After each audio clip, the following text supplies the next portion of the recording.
My son and I are soon embarking on an opulent new chapter of our lives overseas, all thanks to his impressive $10 million. Once we're gone and you're divorced, you'll find it hard to fend for yourself. Curious about our destination? Well, you'll have to humble yourself, kneel, and maybe even grovel at my feet before I consider telling you more. What are you talking about? I'm lost. I had absolutely no clue what my mother-in-law was implying. The news of their plans to move abroad and the substantial savings came as a complete surprise to me. It's simple. With my son's $10 million, we're set to start a glamorous life in a foreign land, just the two of us, she continued. But why would my husband leave, and what's with the sudden mention of $10 million?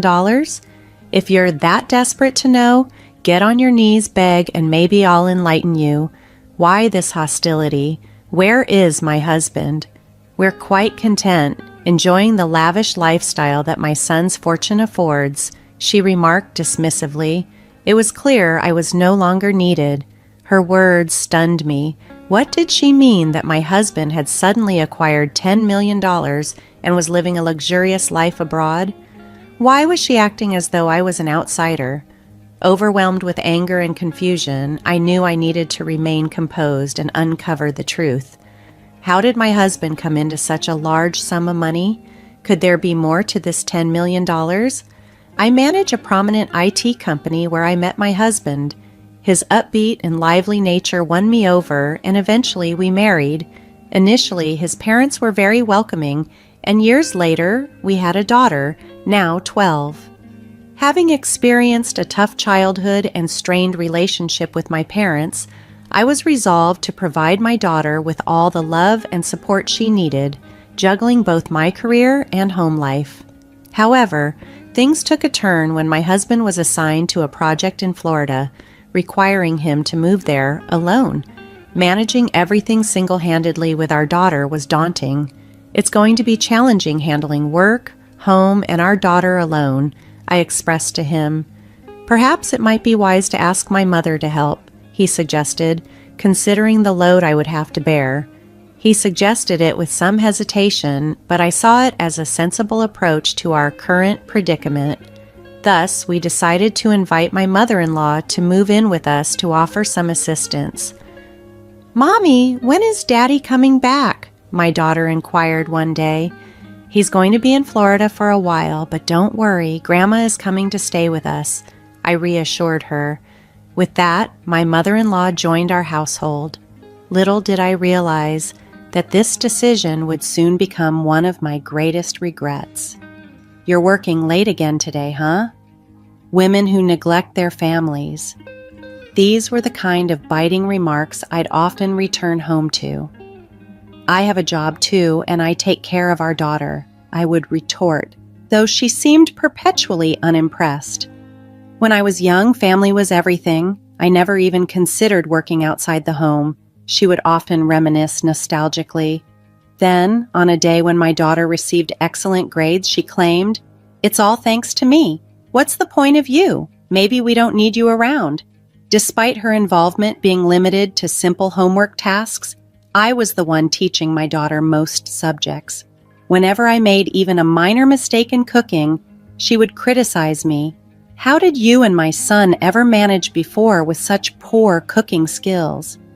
"I'm doing my best and everyone has their style," I argued, feeling my patience growing thin.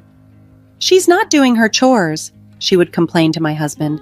"Mom, she's working too. Please understand."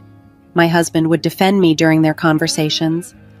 However, with my husband away and my mother-in-law at home, tensions escalated, and I felt increasingly isolated. One evening, I decided to call my husband to discuss everything. "Oh, are you okay right now?" he asked. "Yeah, I'm good. What's up? It's kind of late here, but your mom laid into me about the house chores and it's starting to get to me," I confessed. "I'm sorry, Mom's always been sharp-toned, but maybe there's something to what she's saying. Still, don't let it bother you too much. Just keep doing things at your own pace," he advised, trying to provide some reassurance with his words. Despite the support, the daily struggles with my mother-in-law continued to challenge my resolve. Trying to maintain our daily routine became increasingly difficult with my husband away. The constant pressure from my mother-in-law was exhausting, and I found myself counting the days until his return. Initially, memories of happier times with him helped me cope, but as the weeks dragged on, her critical behavior grew unbearable. She nitpicked everything I did from dawn until dusk. One evening, when I prepared my husband's favorite rice dish, she coldly commented, "This tastes terrible. Who would eat this?" If I ever paused for a brief break, she would scold me, "How can a woman who can't handle household chores justify taking a break?" While my husband would usually shrug off my minor mistakes with a laugh, in front of my mother-in-law, I felt pressured to be flawless. Her harsh treatment, I suspect, stemmed from her deep affection for her son and her reluctance to accept that he had chosen to marry me and live away from her. This challenging situation strengthened my resolve never to become an overbearing parent like her. One day, after indulging in a small shopping spree at a local mall to uplift my spirits, I returned home to find her fuming at the entrance. "How could you go out for fun while your husband isn't home? What about the household chores?" She confronted me furiously. "I thought I needed a little break," I responded, trying to keep my calm in a tense situation. "A break? All this trouble is because of your incompetence," she retorted. After that harsh exchange, I desperately awaited a call from my husband, hoping his voice would comfort me. However, the news he shared was anything but comforting. "I've got some bad news," he began. "My work in Florida isn't going well. I got into gambling. I was in a tough financial spot and had accumulated quite a bit of debt." My husband confessed over the phone. "Are you serious? Gambling in debt? This is completely unexpected. What about our future and our daughter?" I replied, shocked and worried. "I'm sorry, I feel stuck right now, but trust me, I'll figure something out," he pleaded. "How do you plan to handle this? How much do you owe?" I asked, seeking clarity. "I'm working on a solution," was all he could manage. I had always seen my husband as a dependable and sincere man. He never missed our dates, and even after we moved in together, he always came straight home from work, showing appreciation for everything I did around the house. His honesty and sincerity were what made me fall in love with him. However, now, with him far away, and under the constant barrage of my mother-in-law's criticisms, my life felt increasingly unbearable. "I can't believe someone as useless as you married my son," my mother-in-law would often sneer, her harsh words cutting deep. With my husband continuing his work away from home, the sting of his gambling debts, and the relentless criticism from my mother-in-law, my despair grew. One night, feeling utterly overwhelmed, I found myself crying on a park bench, alone. Then, one evening during dinner, my mother-in-law unearthed a secret from my past and used it to taunt me further. "So, I heard you used to work in a nightclub, huh? Shame on you for raising my grandchild after working in such a place. How did you find out about that?" I asked, stunned. "I was telling someone about how useless my son's wife is and showed them a picture of you. They recognized you. Apparently, you weren't even good at that job," she jeered. Before I married my husband struggling for money, I had indeed worked at a nightclub, a secret I thought he didn't know. I was speechless. I never imagined my mother-in-law would discover this about my past, let alone use it against me. "I can't believe someone like you is the mother of my grandchild," she spat venomously, hinting that I might be kicked out. My despair deepened as everything I had built with my husband, all my efforts and the future I had hoped for, seemed to crumble under her harsh words. Meanwhile, my husband's communication became increasingly scarce, leaving me to face the mounting challenges alone. Feeling increasingly doubtful and suspected by those closest to me, I found myself alone one night, reflecting deeply on my life, the journey of meeting my husband, our marriage, our current turmoil, and the relentless blame and accusations from my mother-in-law. It all felt too overwhelming. I can't take it anymore, I whispered to myself. Driven by despair, I stepped out into the quiet, starless night, the weight of my mother-in-law's critical words about my past and my current situation echoing in my mind. I found solace on a park bench, gazing up at the sky, which seemed as dark and empty as I felt inside. Out of the quiet, a familiar voice approached. "Mom, why are you here?" It was my daughter who sat beside me and took my hand. "Mom, don't let Grandma get to you. You work hard at your IT job and you've overcome so much. You're strong." "Thank you, but maybe Grandma is right," I sighed. "Mom, Grandma is stuck in the past. In today's world, any job you've done should make you proud. I'm proud that you worked at a nightclub." "Yes, because it shows you've always tried your best for us, no matter the circumstances. Don't let Grandma's words control you," she reassured me, her words deeply touching my heart. Tears welled up in my eyes as she continued. "Mom, you're doing such a great job in IT now, right? That's amazing. I'll always support you no matter what Grandma says." Gratitude flooded my heart. Her unwavering support gave me renewed strength and hope that we could face anything together. Later, back in my husband's study, I took a deep breath before diving into a pile of paperwork. I meticulously went through each document, trying to unravel the mysteries of his finances: bank statements, credit card bills, loan agreements. Gradually, the details of my husband's financial situation began to reveal themselves. Why did this happen? I wondered, discovering several receipts detailing his gambling activities: horse racing, slot machines, and casino visits. The realization of how much money my husband had squandered was heartbreaking. Turning on his PC, I guessed that the reverse version of his birthday was the password to access his email. Inside, I found numerous collection emails from financial institutions and messages from friends demanding repayment of loans. Additionally, his inbox was flooded with promotional emails from gambling websites. I decided to tally the total amount my husband had spent on gambling. The staggering result was $10 million, far exceeding what I had anticipated. Seeing that figure, a moment of panic set in. Realizing the urgency of the situation, I swiftly began to strategize on securing our financial stability.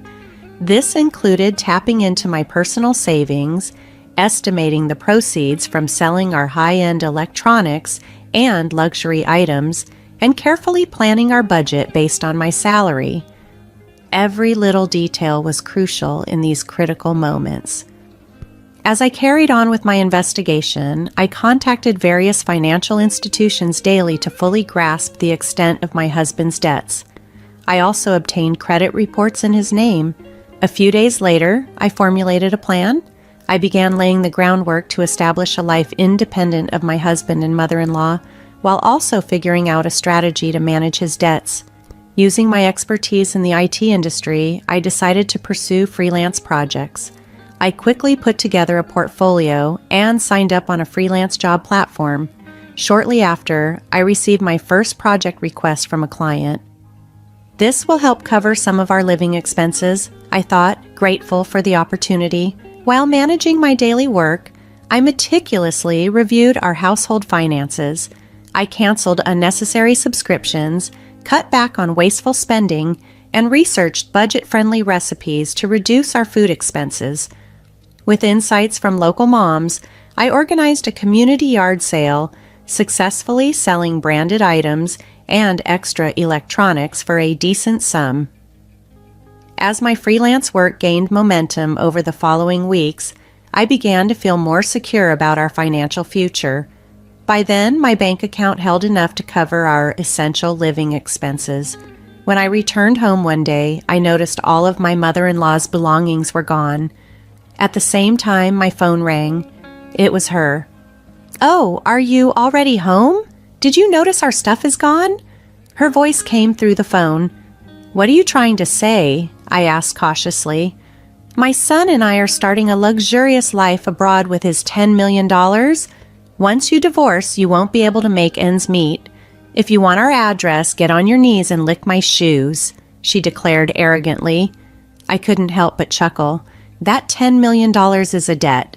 Stop joking. There's no way my son has that kind of debt, she retorted confidently. You might not believe it, but it's the truth, I replied, armed with the facts from my investigation. Amid the late-night silence of our home, I sat surrounded by the harsh reality revealed in my husband's study. Bank transactions, credit card statements, and contracts littered the desk, evidence of his gambling debts. His computer screen displayed a relentless collection of emails and desperate messages from friends seeking repayment. Promotional emails from gambling websites peppered his inbox. If you don't believe me, why not check for yourself? I told my mother-in-law over the phone despite her protests of disbelief. You must be mistaken, she insisted. I'm looking right at it. Gambling debts from horse racing, slot machines, and casinos totaling a staggering $10 million.